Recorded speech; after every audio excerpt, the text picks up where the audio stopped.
Susan Cain, welcome back to the show. Thank you so much, Dan. It's so great to be here. It's a pleasure to have you here again. Just so I know, I'm curious, how did you get so curious about the subject of introverts? I am an introvert myself, although I went through the first, I think 30 years probably of my life not knowing that word. So I went through those first 30 years feeling some kind of disconnect between my preferences of how I wanted to spend my time versus how you were supposed to spend it. And then I remember discovering the Myers-Briggs personality test, where one of the things it measures is introversion-extroversion. And that news came to me like a huge revelation that explained everything. And I just started telling everyone I knew. And then I found, years later when I wrote Quiet, that all the introverts out there, of whom there are many, we're talking about 1 out of every 2 or 3 humans, they all had a similar reaction because there is such a gigantic disconnect between, what we want to be doing versus what we feel like we're supposed to be doing. So there was something about learning, like having a name for the pathology, like just knowing what your personality type was, that you are an introvert, and that comes with lots of consequences, strengths, and challenges. Just having the name opened up, like it turned the world from black and white to color for you. Well, having the name and then, doing all the research to figure out all the different things that go along with that name. But I actually think it's fantastic that you used that word in your question, which I know you didn't mean, but I think the question or the way you framed it is kind of like an indicator of what the whole issue is for introverts in an extroverted culture, because instead of it being seen as just a different way of being, a different way of loving, a different way of socializing, all the rest of it, I think it is often seen as something of a pathology. Right. And your whole point is that there are so many strengths that come with being an introvert that are undervalued or unseen. So many strengths that go along with it. Yeah. And, all the people who contribute to our culture in ways that have very specifically to do with being kind of quiet, thoughtful, cerebral, inner-directed people. And they're contributing because of those qualities, not in spite of them. What are those qualities? I'm going to start with one counterintuitive one, which has to do with leadership, because the stereotypical leader is somebody who's very kind of extroverted, dominating, and those kinds of qualities. And yet there's lots of research showing that many of the best and most effective leaders, and this includes CEOs to creative leaders, are people who are kind of attuned to be listening to and taking in cues from people around them. Like because they're a little less irrepressible than an extrovert would be, they're more able to take in those cues and actually learn from them and adopt what they're learning, and make things happen. Psychologists have looked at who have been the most creative people across a broad variety of fields, and they almost always find that it's people who are extroverted enough to be able to share and advance their ideas, because you could have an amazing idea, but if you can't get it out there, then it's just going to sit in your living room, right? So you have to have some degree of extroversion there. But these people are also usually introverted enough that they can not just withstand, but actually love the solitude that is required for doing deep creative work. And we tend to discount that so much, especially in corporate life. Like there's an idea, if you have to come up with an idea, get everybody in the room and they should all be brainstorming the idea together. But in fact, there's loads of research showing that kind of approach really doesn't work. It makes the group feel really good about what they've come up with. It can be sort of bonding for the group, but it's not good at all for idea generation. Just because you mentioned brainstorms, I'm on a small team at my new little company, and we do a lot of getting together and talking about ideas. Are you saying that that's a bad idea, or that we shouldn't overvalue the ideas we come up with jointly, because mostly the best ideas are done in solitude or generated in solitude? I'm saying that there's a place for both, and that we tend to value one more highly than the other instead of thinking about how do we incorporate both ways of being and of doing? So like in the case of your company, if you guys were trying to figure out the answer to some whatever perplexing question you had to solve, I would say send everybody off to go do a deep dive and a deep think before they even come together in the room, and then have everybody come together. And then, if it's a prolonged or complicated question, I would also interrupt the process for people to be able to do deep thinks again before they come together. And then I would also be looking for to use techniques so that you're making sure you actually hear from everybody instead of from the most senior people, the most dominant people, the most talkative people, which is what usually happens. Like there is a study from the Kellogg School that found that in your average large group, you have 3 people who are doing most of the talking. So I would be trying to do things like, maybe have everybody write down their ideas and submit them to you as group leader or whoever it is. And then you read out those ideas for everyone to discuss. I mean, there's all kinds of techniques we could talk about, but just to kind of be aware of the ways in which those dynamics so distort our idea generation. I mean, I've had to learn this the hard way. I have had to really train myself to call out the youngest and quietest people in the room so that they're getting a voice. And the other thing I've really tried to learn how to do is to say, all right, we're going to get together. We're going to bat around ideas. There is, what's that term? Collective effervescence. You get a bunch of people in the room and we don't have to solve it now. Let's take the pressure of finding the solution off the table and let the ideas percolate. And then we'll kind of land it over time later. I don't know. How does all that sound to you?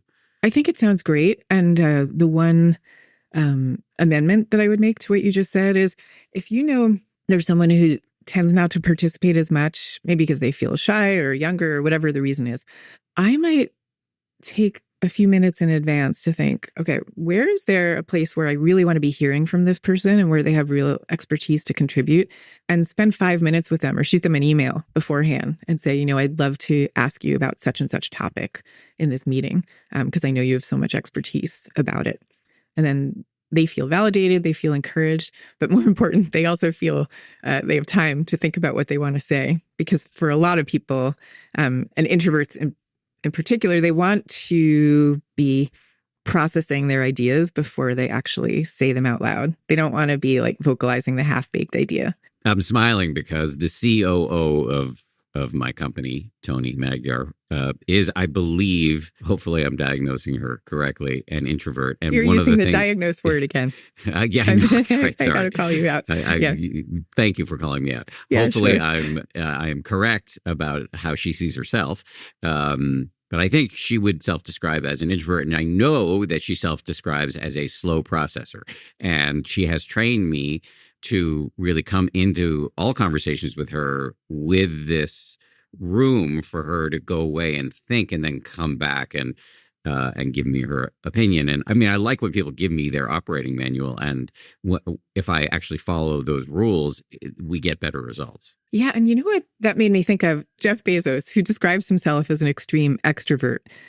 At Amazon, the way he runs his meetings is he has whoever's in charge of the meeting that day, they have to spend like a lot of time in advance preparing a written memo about whatever's going to be discussed and distributing it in advance. And then everybody sits there in the meeting for the first half an hour and they all silently read together this memo. And only then do they start discussing it. And the reason is he feels that they're having a half-baked discussion that doesn't lead to good results. So that's just to say that this is useful for everybody, not only for the introverts in the room. The following thing, you're going to relate to it just the way that I do, because we both come, I think, from a hyper achievement type of background. I want to tell you about this conversation that I had when I was researching quiet. Because the first thing you asked me was, what are the strengths of introverts, right? And I told you a couple of them. We haven't finished the list, but it doesn't matter. When I was working on the book, I remember saying to a friend of mine, I'm doing this book and the reason is that introverts have contributed in all these different ways and they have all these strengths and people don't know about it. And she said, yeah. And what if they didn't? What if they just want to be themselves anyway, regardless of their strengths and regardless of their contributions? And that conversation blew my mind. Yeah. I think about it all the time now. Point well taken. This is a bit of a non sequitur, but one of the things you talk about in your book is that some of the what you see as the kind of devaluing or undervaluing of introverts has its roots in history, in the changes wrought by the Industrial Revolution. Can you walk us through that a little bit? We used to live, according to cultural historians, in what they call a culture of character. This was up until the turn of the 20th century. And so the idea was that we were living in smaller towns, smaller communities where everybody knew each other. They'd known each other a long time. They would value each other based on their true inner worth because they knew what that was. And so it didn't matter so much, were you like charming and charismatic, or were you quiet and taciturn, or anything in between? It mattered more, were you a good neighbor? Were you a good person? Were you a good citizen? And then at the turn of the 20th century, people started leaving those small towns and they're moving out to cities where people don't really know them. And the jobs that they're now vying for are not agricultural, but rather sales jobs of one form or another. And what starts to matter a lot is, how do you present yourself in a job interview to a stranger? How do you sell yourself? So this is what historians call the culture of personality that we switched into. And if you look at the self-help books and you compare them from the 19th century to the 20th century, they're just completely different. The 19th century books were telling you how to develop a good character, and the 20th century books were telling you how should you be more charismatic. We're still living today with that culture of personality. And I think it takes on new forms in the digital era, but it's still here with us. I have so many questions about, how an introvert can navigate this increasingly loud culture. But I do want to ask, just to step back for a second, how do you know whether you're, and notice I didn't say diagnose, how do you know whether you're an introvert or an extrovert, or wherever you may fall on the spectrum? Because I know the argument is that this is not a binary, but a spectrum. Right. I mean, there's so much to talk about how to actually define what's actually happening, the differences between an introvert or extrovert. But a kind of quick rule of thumb that you could give yourself is to ask, how do you tend to feel after you've been in a pretty social situation, like a party, after about 2 hours? And you should imagine it's a party where you truly love the people, you're truly having a great time. But how do you feel at that 2-hour mark? Because you may have heard that the metaphor before of that we all have a kind of internal social battery. And so for an extrovert at that party, that battery's been getting charged up. And so now they're like hyper energized and they want to go out to dinner or the after party.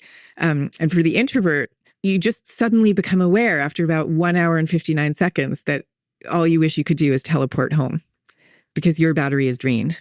There's a lot to talk about, but that rule of thumb, I think, is really useful. And then another one is, if you imagine that you have a weekend completely to yourself with no social or professional obligations, how would you deep down choose to spend it?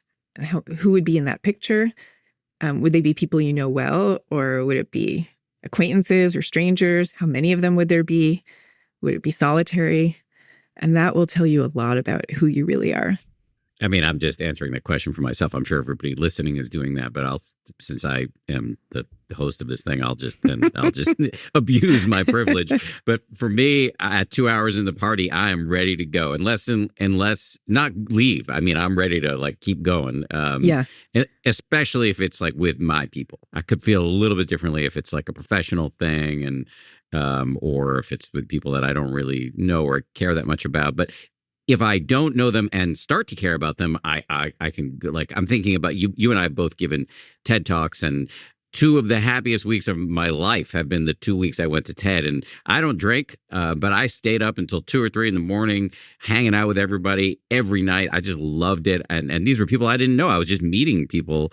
And my wife who is an introvert, will talk about how like I come home from TED on this high, and she, I think that she would like it for a little bit, but then she'd be back in the hotel room, no question. And similarly, for when I think about a weekend, if there's nothing social on the calendar, it just I get this. I fall into a kind of pit of despair, and like, given that I'm married to an introvert, like, really figure out how are we going to navigate weekends, and because I would fill the calendar with everything, and she would fill it with nothing, and yeah, so I'll stop yammering because I'm sure you have a lot of responses to all of that. Oh, yeah, absolutely. And by the way, to your wife, it's probably not filling it with nothing. It's probably filling it with peaceful solitude. Or if it's just like the two of you curled up watching Netflix or something, that probably feels really intimate to her. I would just appreciate it if you would not take her side for the rest of this interview. But what I was going to say about TED is, because I've had that experience of going there, it's filled with so many really nice and really interesting people. And so for me, I'm always kind of torn between my desire to meet and connect with people who I truly like, and then like my pull to get back to the hotel room and recharge. And I have to kind of keep ricocheting between those two things. But I will tell you, because I am like now this public introvert, and especially the very first time when I spoke at TED about this, it just so happened they had me speaking on the first day of like this 5-day conference. And I swear the whole rest of that week, I couldn't even make my way across the hall to get food to eat because I was being stopped every second by people telling me that that was their experience and that they were dying to get back to their hotel rooms too. Mm. And it's often really unlikely people. Like, it's often people who would present the way you present. Like, you come across, I would say, as pretty extroverted. But it's a lot of people who also seem that way, but who have kind of learned through their jobs to have a certain persona. And so that's been really interesting. Well, let's talk about that. That kind of leads me to this idea of the spectrum, because, sorry, I'll stop being so solipsistic at so narcissistic at some point in this conversation. But there are moments where I can feel my batteries drop. You know, I've had this experience many times there's this wonderful meditation teacher who I'm really close with. His name is Jeff Warren, and he and I have done many, many public events together. And after the event, I always just want to go back to the green room with the people I know and just sit there and talk and unwind. And he will like stage dive into the crowd like he's Eddie Vedder at a Pearl Jam show. That does make me think that I may be somewhere between introvert or extrovert, or maybe I'm wrong. It might be that, but there's also the thing to consider of just that everybody has different kinds of situations that push a certain button for them to make them go in one direction or another. I'm sure it would not be the way you're describing Jeff Warren, but I'm quite introverted. But after I give talks, I actually love to do like the book signing afterwards and then hear from everybody. Like, that's exactly when they're going to come and tell you their true stories. And it's this really deep connection. So even if I'm on the one hand feeling exhausted, I'm also feeling like, like this pull to connect with them. That's just one example of how different situations work so differently for people. I mean, I just to jump in on that, I mean, it's so interesting. I am so extroverted in so many different ways. And yet that exact moment, which is probably not relatable to anybody but me and you and like 30 other human beings. But after that exact moment, after you give a talk and then there's a book line, that is the hardest moment for me. And I really appreciate, I mean, what a high class problem to have people come up there interested in your book. They want to talk to you. I appreciate it immensely. And I can feel my battery going down rapidly, as opposed to 3 a.m. at a party. Again, bone sober, I can be totally happy to keep going. Yeah, I mean, it makes sense because I'm not saying that moment isn't extremely exhausting for me. I'm just saying that I kind of want to connect so much that I override the exhaustion, maybe, but just in that particular place. But I think what we're really getting at is the need for every single individual human in general, and who might be listening to this, to become aware of which are the moments that energize them and which are the moments that make them feel like, okay, I've kind of lost my sense of equilibrium here. And then to try to design your life as best you can so that you're living in your equilibrium moments as much as possible, which doesn't mean that you never want to go outside your comfort zone, because sometimes you should and have to, but as much as possible to design that life. Because like one thing we didn't talk about when you asked me what is the difference between an introvert and extrovert. So a lot of this is happening on the level of the nervous system. If you and I went into a lab and measured various things, we would find that you have a nervous system that reacts less to various forms of stimulation. And that means that for you, you're in your sweet equilibrium spot when you have a lot of inputs coming in. And that's why you feel like you're in a pit of despair if you go through a weekend where you're not seeing people or doing something social. What's really happening is that you're physically understimulated at that point. And for introverts, it's often the exact opposite, that we can feel overstimulated by lights or noise or social life or whatever it is. We're going to get to that overstimulation point much more quickly. And that's why for us, the sweet spot is often have a glass of wine with a close friend, take a walk in the woods or whatever. And that's where we feel in our equilibrium moment. Once you really start paying attention to that and thinking of it as your body's physical response as well as its emotional one, it goes a long way towards giving you the freedom and the license that you need to really start designing your day, so that you get that equilibrium going as much as possible. And for those of you listening who feel guilty about this or feel like it's too self-indulgent or something, just know that you're going to be so much more present to people. You're going to do so much better work. You're going to feel more energized, all of it, if you spend more time in that equilibrium zone. I want to state some of this back to you because this seems like the nub of it to me. Yep, I agree. I think what you're saying is that it's not that we all need to go take a Myers-Briggs test to figure out, are we an introvert or an extrovert or an introverted extrovert or an extroverted introvert or wherever we are exactly on the spectrum. I think what you're saying is that we should all just muster some self-awareness to figure out, like, where do we thrive and where do our batteries run down, and design our life around that, with the crucial caveat that doesn't mean you should nuzzle into a warm blanket of a life where you're never challenging yourself, but generally, to the best of your ability, design your life around where you do your best. Am I close to the core thesis? Yeah, I think that was so perfectly said. So perfectly said. With, I guess, kind of the added twist that, another huge part of living a good life is figuring out what are your true goals, your true passions. There might be some degree of conflict between designing your perfect life versus achieving those goals. So I'll just give my example. My dream in life since I was 4 was to become a writer. Well, becoming a writer, a successful one in this day and age, requires not only a huge amount of luck, but also being a pretty public person in a way that I don't really have any desire to be. And public speaking used to be a huge challenge for me. So I have had to kind of navigate that, I guess, conflict, you could call it, in order to achieve that passion. And I think that's true for everybody. Say more about that, because I do think I think your techniques for navigating that are probably portable over to anybody who has introverted tendencies and wants to, and has goals that might make those tendencies very challenging.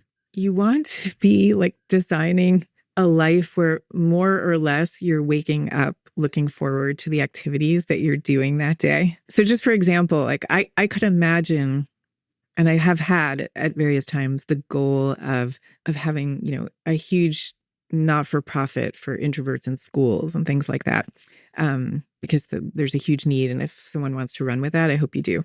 But I've had to realize that I would never in a million years be happy or be able to sustain running a non-for-profit. So I don't do that. But on the other hand, for my larger goal of becoming a writer, I have to kind of occasionally step out of my comfort zone. So to some extent, I'd say it's a matter of degree, and of acquiring the skills you need for the times that you're going to go outside that comfort zone. Which maybe brings me naturally to talking about public speaking, which is such an issue, not only for introverts, lots of extroverts have trouble with it also. So I was a very extreme case. I used to be absolutely terrified, really terrified of public speaking.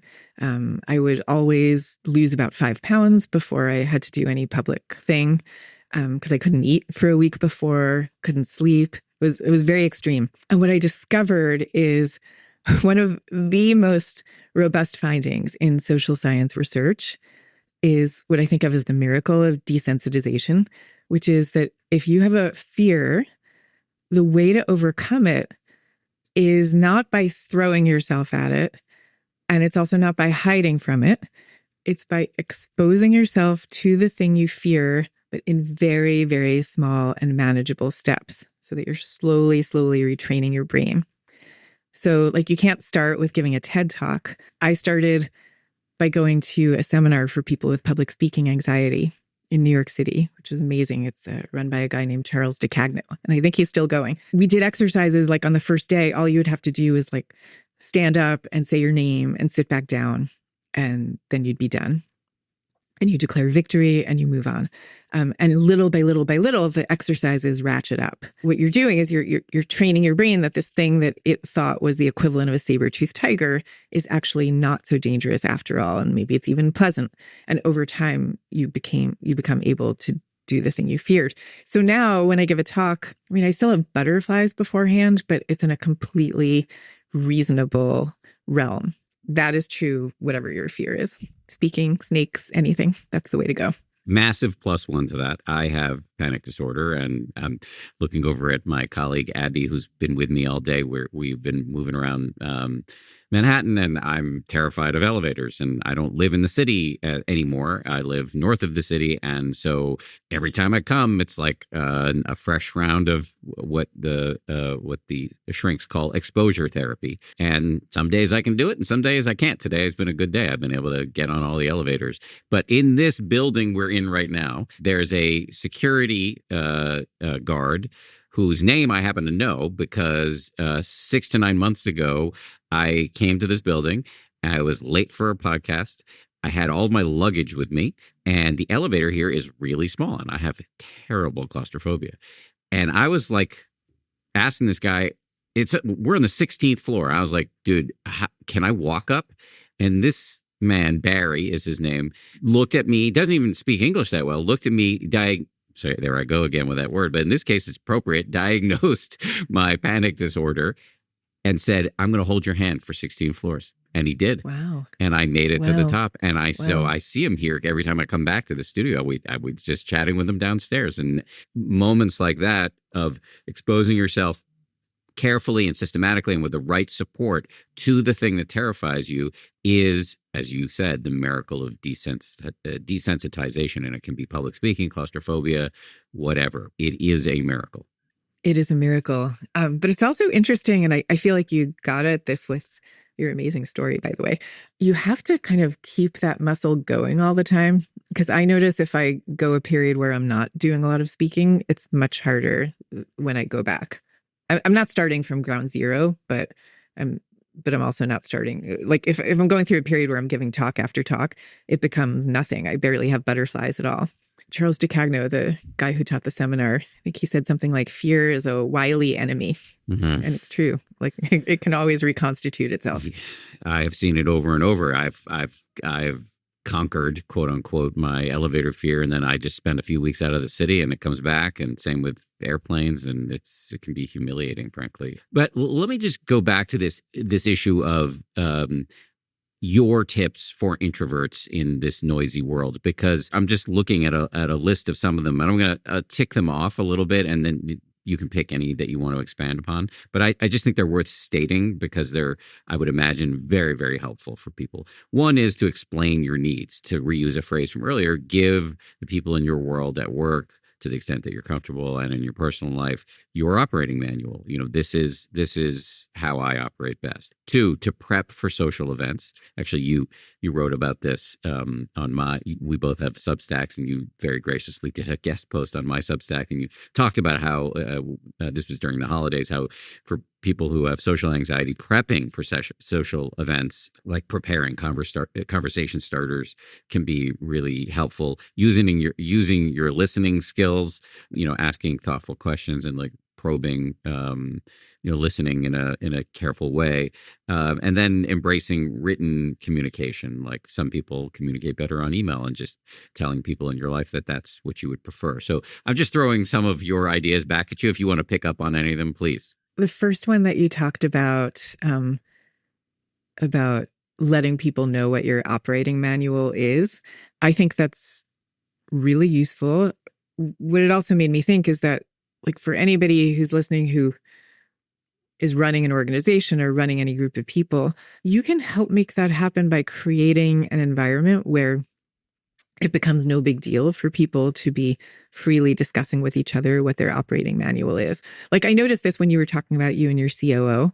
It sounds like you have that kind of relationship and that kind of culture where you're just talking freely about, what does she need? What do you need? How do you both do your best at a meeting? I will tell you, like, when Quiet first came out, the head of HR at LinkedIn ran a brown bag lunch for people to talk about the book. And she thought it was going to be just like a few people sitting around a table.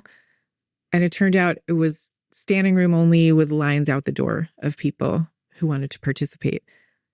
And the reason is that everybody is looking for a way for this discussion to become socially acceptable. For anyone in a leadership position to make that discussion not just acceptable, but just kind of like no big deal. We joke about it. We talk about it. This is part of everyday life. That goes such a long way.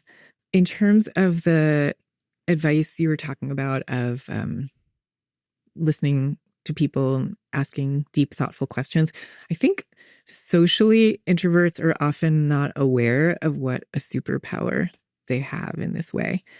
So I see this all the time in my Substack. Like, I'm always talking with our community about really deep topics. Like, the last one I did was about near-death experiences and what dying is like and things like that. And people are joking around about in the comments about how, like, I always go to that place.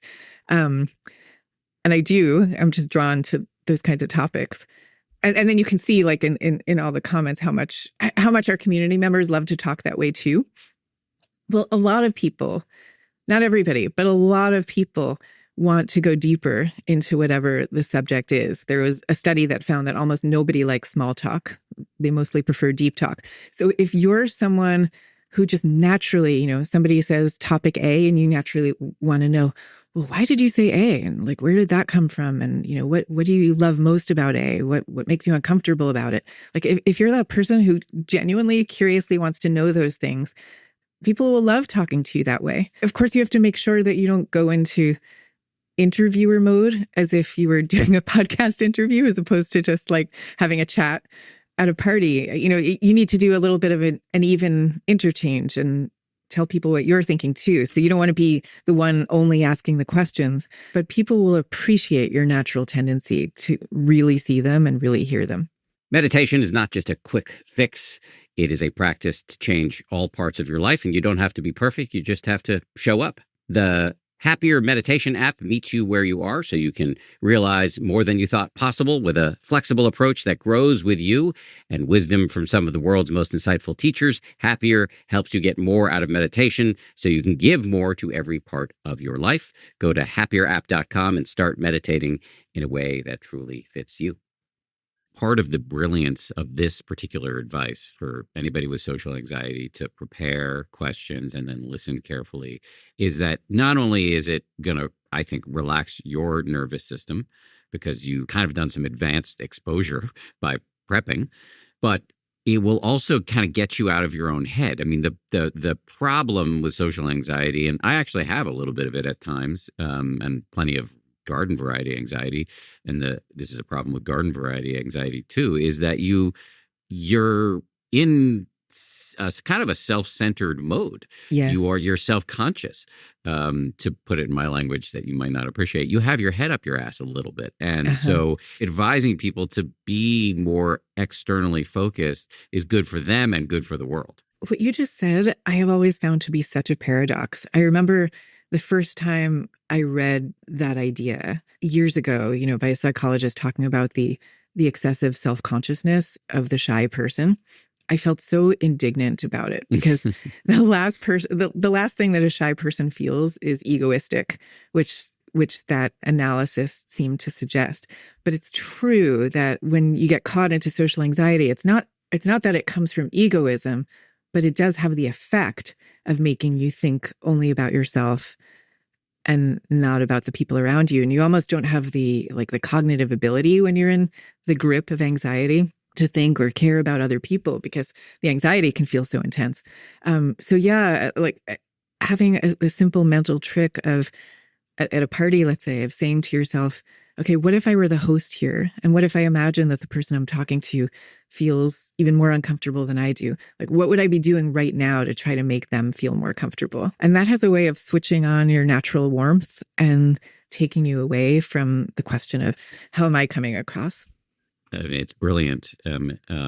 Just back to this question of egotism. I mean, it's kind of a little bit, how do you understand egotism? Because in common parlance, I think it scans as thinking you're awesome. Right. But actually, it's really just being stuck in self-referentiality. Yes. And if you can tweak the definition, it's a little less indignity or indignant provoking. I want to go back to the role of extroverts here. You've talked about how an extrovert running an organization can make room for everybody, including introverts, or anyone running an organization. Like, it could be an introvert too. Exactly. Yeah. Well said. Thank you for that. What about, in a marriage, asking for a friend, clearly, and also, just before I give you the mic, that I just want to highlight a term I've seen you use, which is introvert-extrovert synergy.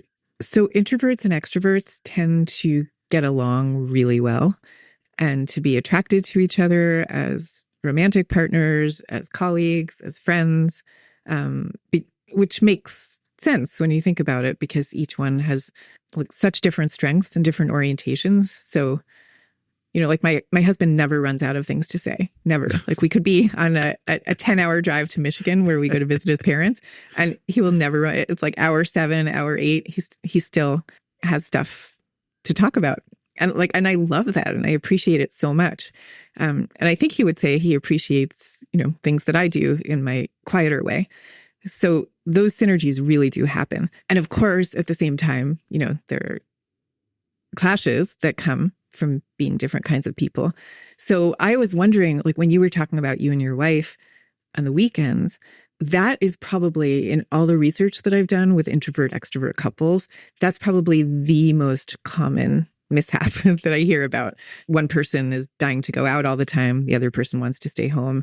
And that's like a point of tension that comes up again and again and again, because it's your whole social life or not. So what I always recommend to people with that one is to try to have an MO that you both agree to in general, so that you're not having to negotiate it every day or every Friday or Saturday night.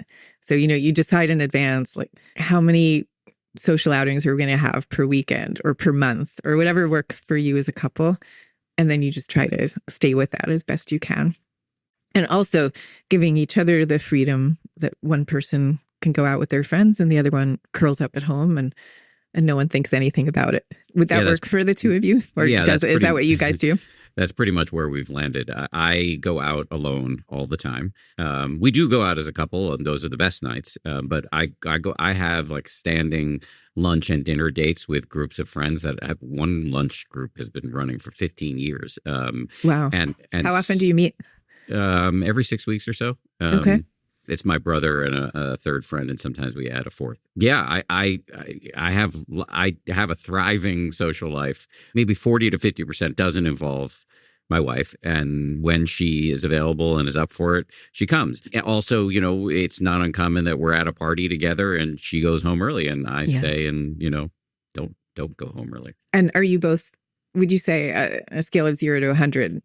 Are you 100% comfortable with that arrangement by now? 90% comfortable, but I mean, I wanted to say 100% comfortable, but I don't want to be overconfident. I think, certainly there have been clashes. No, it doesn't seem to be a major source of tension now.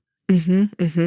That really is the biggest issue that I tend to hear about. And the other one that I hear about, I would say, is different approaches to resolving conflict. And this is partly gender, but it's partly personality. That extroverts tend as a group to be more comfortable with what psychologists call confrontive coping. So you have a disagreement and like they'll come at you strong with the confrontation. And an introvert will tend to feel, well, if the person loved me, they would soften this. They wouldn't be quite as confronting. An introvert might tend to want to be tamping down the conflict to the point of disengaging from it, making an extrovert feel, if this person loved me, they would care about working out this conflict. They wouldn't be detaching from the situation. So that's where you get into misunderstandings. Yeah, that sounds familiar. Yeah.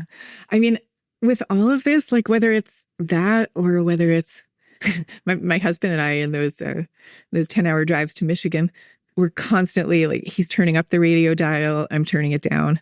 And I will tell you, we had that particular thing with the radio dial for years before we even realized that that was a difference in temperament between us. And there's something about knowing that that's where it comes from that is so helpful in diffusing the conflict and in making you figure out a way to compromise it. As opposed to, like, if you don't know where it's coming from, it's just so much easier to think, why don't they understand me? Or there's something wrong with them for having the preference that they do, instead of understanding these are just different temperaments that we have. And so we're going to more dispassionately figure out a way to compromise. 1,000,000%. I mean, it depersonalizes it. Yeah. Just to tell you a little story that will give you a sense of why I use the word pathology. It's not because I'm trying to medicalize this. It's because I have this very clear memory of being like 19, 20 years old and having a lot of back pain and getting an X-ray or an MRI or something like that and looking at it with the doctor. And he said, oh, yeah, you have something called, I'm going to mispronounce this, spondylolisthesis, I think it's called. You have like one lumbar that's a little bit out of trajectory with the rest of your spine.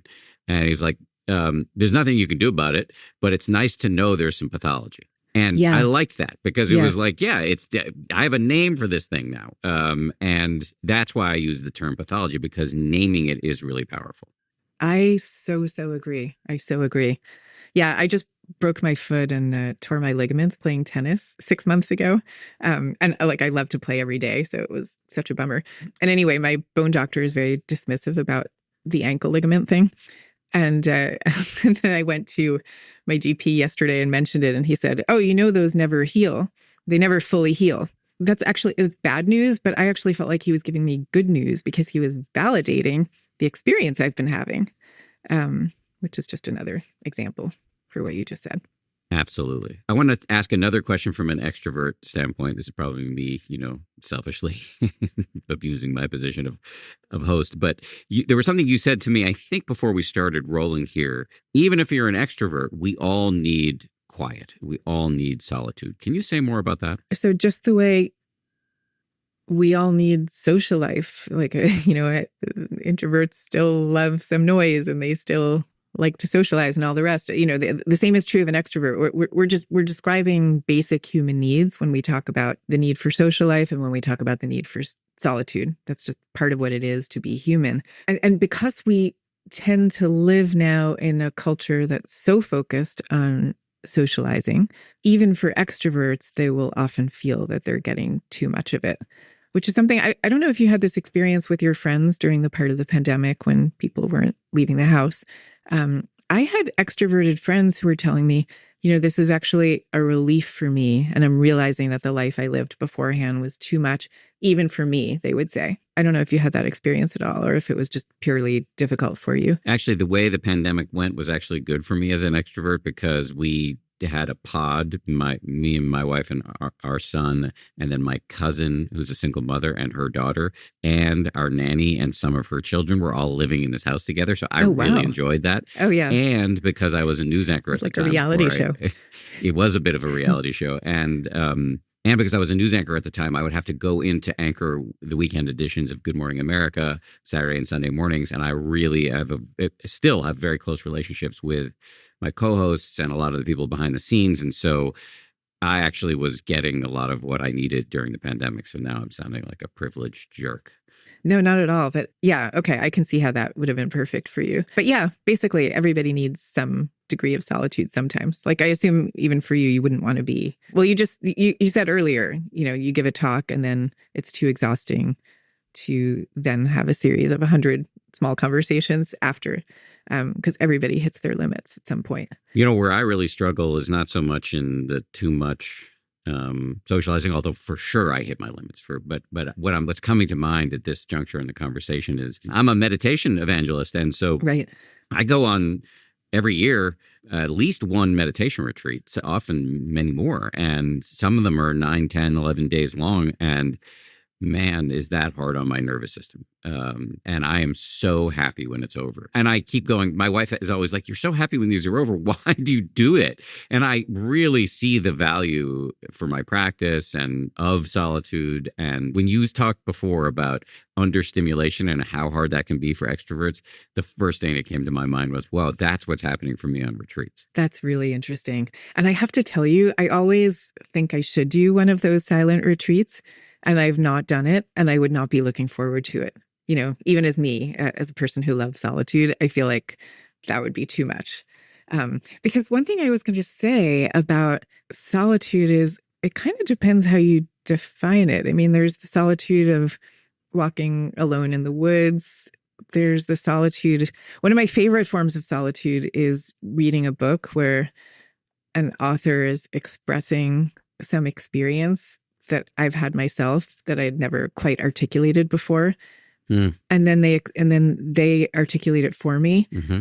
Not only was this formerly nebulous thing now put into words, but also just this feeling of such an intense connection of like, oh my gosh, you know, I'm not alone in having that experience.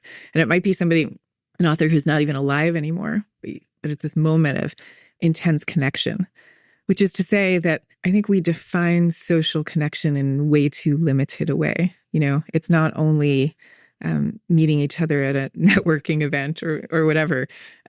It's also the act of reading a book or similar. Somebody's taking a walk right now, listening to us talk and having a social connection with us. That's right. And that is a funny thing, right? Like the extent to which you feel like, you know, those paraphiliac relationships, I guess that's what it's called, where you feel like you're friends with the people whose podcasts you listen to or the TV shows you watch all the time. But it is real. And I don't think it's fully sustaining, but I also don't think that we should denigrate that type of connection. I think it's very valid.